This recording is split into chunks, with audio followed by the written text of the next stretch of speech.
Welcome to SVG-TV News on Monday, April 27th, 2015. I am Jennifer Richardson with the details.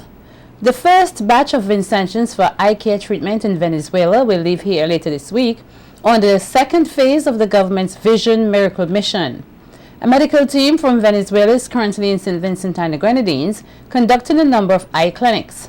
At a media conference on Friday evening at the Georgetown Hospital, where a clinic was being held, Minister of Health, Wellness and the Environment, Clayton Bergen, says it is the aim of the government to have a nation where no one is needlessly visually impaired and to provide universal access to comprehensive eye care services to all Vincentians. Bergen further explains that for 2014, there was a total of 233 cataract surgeries done. However, that figure will increase in 2015 as the country welcomes assistance from Venezuela, the teams from World Pediatrics and other visiting groups. I understand that we may have over 700-800 persons by the time they finish here this evening being screened.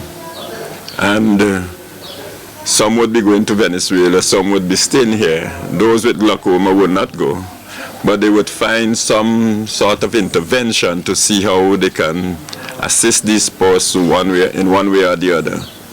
And I want to say, Charge d'Affaires, on behalf of the Ministry of Health, Wellness and the Environment, we appreciate the effort that you have made in assisting us with this program.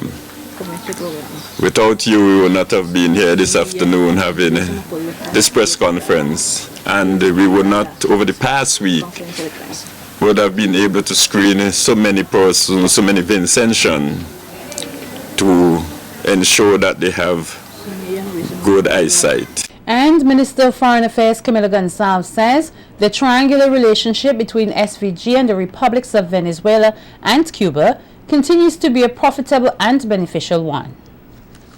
In the years 2004 to 2014, in that decade, from when Miracle Mission began to 2014, over 4,000 Vincentians traveled to Cuba for surgery on their eyes. Over 4,000 Vincentians had operations in Cuba. And that is a phenomenal number when you consider that the population of St. Vincent and the Grenadines is only a little over 100,000 people. And for the site that has been restored over the past decade to people, we are exceedingly grateful. And we really cannot put our gratitude into words for the support that has taken place there. When one thinks of the human resource expenditure in having doctors screen many thousands of Vincentians to ascertain their difficulties and then to transport them from St. Vincent and the Grenadines to Cuba by plane, and then have doctors in Cuba performing surgeries, one gets a sense of the scope of the program and the cooperation. Meanwhile, Minister Gonçalves says from Sunday, April 19th to Wednesday, April 22nd, the Venezuelan doctors would have already seen some 784 patients across St. Vincent and the Grenadines. And of that 784, over 214 to be exact, have already been earmarked for travel to Venezuela for surgical intervention. And when you talk about 200 people going for surgeries in Venezuela, that's not 200 surgeries, because as the doctor was indicating, you could be going to have one eye operated on, or you could be going to have two eyes operated on, and each one is a different surgery. So it's more in excess of 200 surgeries as of yesterday. I've been advised that today they'll see again over 100 people today, and already roughly 30 from this visit out here to Georgetown. Over 30 patients have already also been earmarked, been targeted for travel to Venezuela for surgical intervention. The majority of those, as I understand, are cataracts and pterygium, which is sort of a fleshy growth over the eye that can impair vision. Minister Gonsalves says the Vincentian patients will start traveling to Venezuela from this Thursday, April 30th, and will stay there for a period of 10 to 15 days. Director of the National Emergency Management Organization, NEMO, Howie Prince, is praising this government for its speedy response in facilitating Vincentians with houses following disasters. Prince was at the time speaking at the handing over ceremony of houses and lands at Connery on Friday. He says the government continues to show Vincentians in a tangible way that it cares and urges persons to be grateful for the way their needs are met. As the personal responsibility for disaster management in the country, I have studied disaster management throughout the Caribbean. I have been to many other of our Caribbean shores. I have been in countries in Central America where they were hit by hurricanes and other disasters, and where we saw it taking years and years, sometimes more than 10 years, of people living in tent cities, not in houses built like these, solid structures, but in tent cities before they are able to get something that they can call their own. So those persons who are receiving houses today, you ought to say thank you, thank you, thank you. President of the National Fisheries Committee, Osen Victory, is calling for workers in the Ministry of Agriculture and Fisheries to develop better work ethics to improve the fishing industry. Victory made this appeal at the opening of Fisheries Month, which is currently being observed under the theme 40 Years of Harvest, Accept No Less, Fish is Best. The Fisheries Committee president complained that the attitude of many of the workers is hindering the progress of the industry. You must take up a work that you will enhance yourself in the development of what you are doing so that everybody will benefit. And I would like the minister to give the chief some teeth to do something about these kind of people who come into the ministry and don't want to work and they're turning away from their duties. No ministry in government can function properly at this level.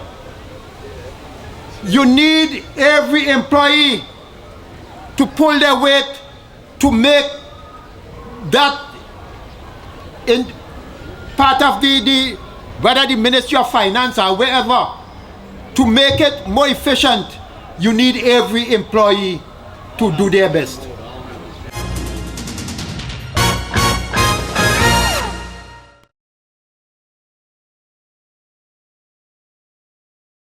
The curtains came down on the 2015 Gospel Fest last evening at the Victoria Park, where the most outstanding performances in the zonal showcase took the stage.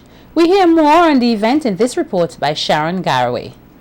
Creating opportunities in ministry for local gospel artists by giving them a platform to display their God-given talents, patrons at the Victoria Park witnessed a diverse showcase in dance, help me now.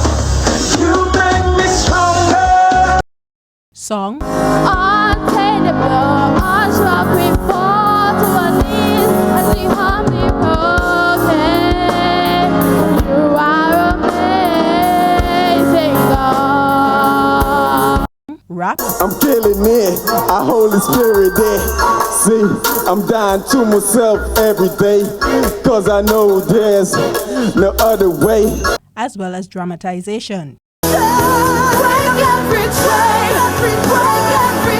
Under the theme, Restoring the Land, the festival, which ran for a month, climaxed with phenomenal performances from overseas acts such as Niche of Barbados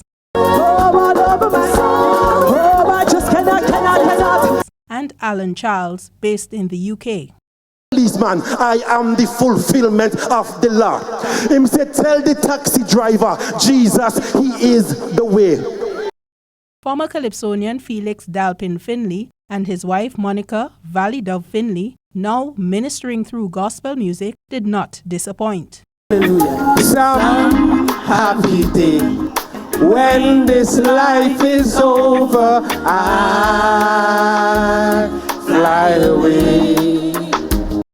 coordinator of the Barbados Gospel Fest, Adrian Agard, who was also in attendance, says he was extremely impressed by the organization skills of the committee and the talent of the artists. He appealed to the public as well as the corporate sector to support the local committee, which he says is helping to shape an honest-minded citizenry. The business community, nobody in the business community wants to hire a crook, wants to hire a thief. And we don't deal with thieves, we bring people out of crime, transform their lives, make them into good people to come into your companies and work well for you. And I want to encourage the business community not to pay pittance to this event and to give the planning committee of this festival the kind of support that we know you will give to some of the secular events.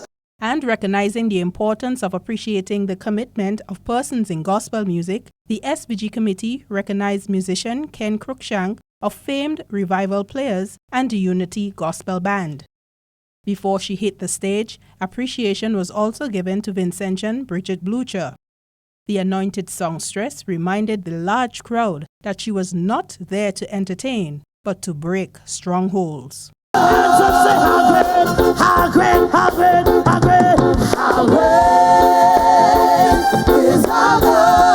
Clinical psychologist in the Ministry of Health, Wellness and the Environment, Dr. Anthea Adams, is urging Vincentians not to ignore the persons who are showing signs of suicide and to not dismiss them as attention seekers.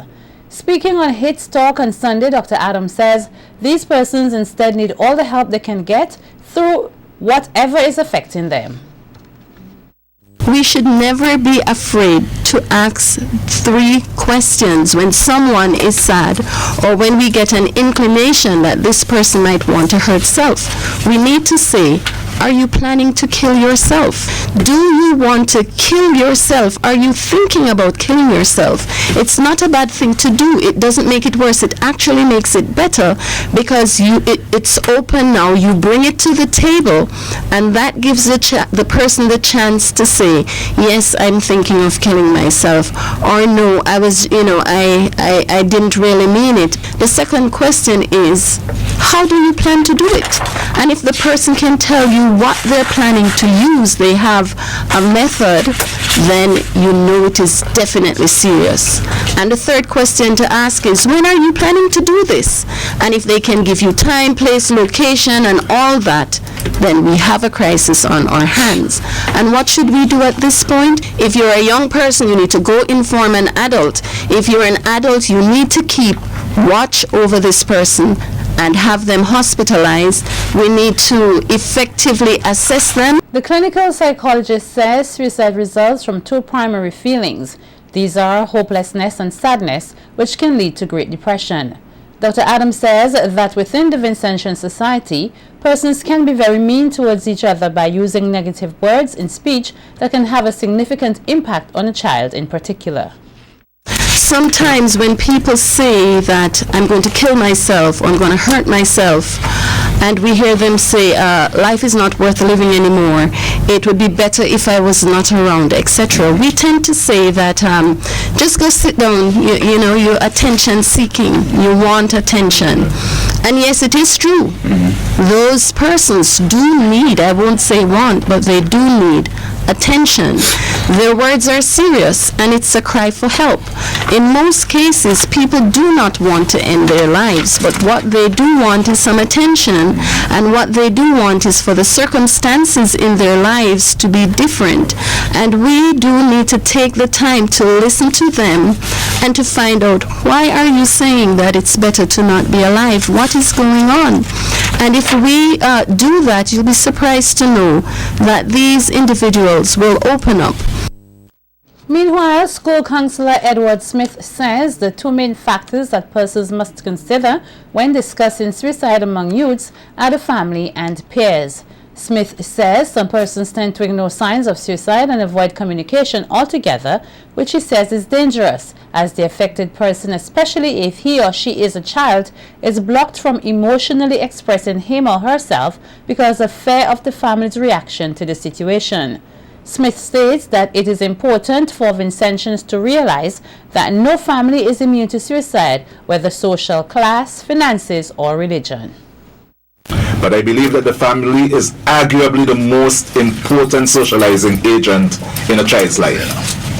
Theoretical accounts of suicide adolescents as well as suicidal adults have been persuasive in delineating the role of negative family interactions, such as scapegoating, secrecy, the expression of negative emotions, restricting a young person's bid for autonomy, and participating in generally negative and unsupportive parent-child relationships. The family rely upon indirect, non-verbal looks or gestures and tend to walk out on arguments, ignore one another, remain somehow impervious to suicidal intent, as it is expressed by our young people. Smith further notes that as one enters the adolescent stage, if the relationship with the family is strained, he or she will find peers who they can relate to and feel a sense of connection to, and that the desperate desire to fit in may lead to pain and social pressure. Those adolescents whose relationships with parents are strained and who have felt to some degree unloved and unaccepted by parents may be particularly in need of peer support and may and usually do gravitate to peer networks. And sometimes, many times, these peer networks are risky in terms of deviance, substance abuse, similar behavior, going after. Why? Because they feel accepted in that group. Peer groups can be a source of support and acceptance. But sadly, the flip side is also true. It can be a source of pain and social pressure. The National Omnibus Association, NOBA, has reached out to the grieving mother of 4-year-old Michaela Abbott, who died following an accident with a minivan in Georgetown last week. President of NOBA, Anthony Bacchus, says they have already expressed condolences to the mother and provided her with a small contribution to go towards the funeral expenses. Bacchus also used the opportunity to deny claims that the driver involved in the accident is a member of NOBA. He made it clear that not all bus operators are members of the organization. Bacchus further added that he is doing all in his power as president of the Omnibus Association to ensure that passengers feel safe when traveling on the roads. In reference to the minibuses, a lot of these minibuses are on the road and they're not a member of the Minibus Association, and once they get in an accident or do something wrong, the Minibus Association gets blamed for it. Now, the Minibus Association is to be recognized on the road by a logo that's on the side of the van. The members of the Minibus Association, we have a logo on the side of the van too, so that the public could know who are members of the Minibus Association. So again, I would like everybody to, join the Minibus Association so we can have a better transport and safer transport system in St. Vincent and the Grenadines, because there's procedures that we put in all the members through, like defensive driving course. The police are currently in search of 2 assailants who reportedly attacked and robbed Jeremiah Matthias, a resident of Lomans Windward, and a security guard at Rubis gas station, Arnisvale, last Saturday morning, just after 3. According to Matthias, who is now a patient at the male surgical ward at the Milton Cato Memorial Hospital, he was approached by 2 men who requested him to sell them gasoline, which they knew was not possible at the time, as the gas station was already closed. He said it was during such time he was viciously attacked and beaten by the men, resulting in multiple injuries about his body. Matthias further stated that he was deprived of EC $142, which he had in his wallet at the time of the incident. The University of the West Indies Open Campus will host the 2nd presentation in its lecture series, Issues in International Affairs, tomorrow. The IMF's regional resident representative to the Eastern Caribbean Currency Union, Wayne Mitchell, will deliver the lecture on the topic IMF 101, the evolving role and functions of the IMF. Mitchell is a national of St. Lucia and worked at the Ministry of Finance in St. Lucia and at the ECCB before joining the IMF in 2001. Tomorrow's lecture will commence at 7 p.m. at the UWI Lecture Hall.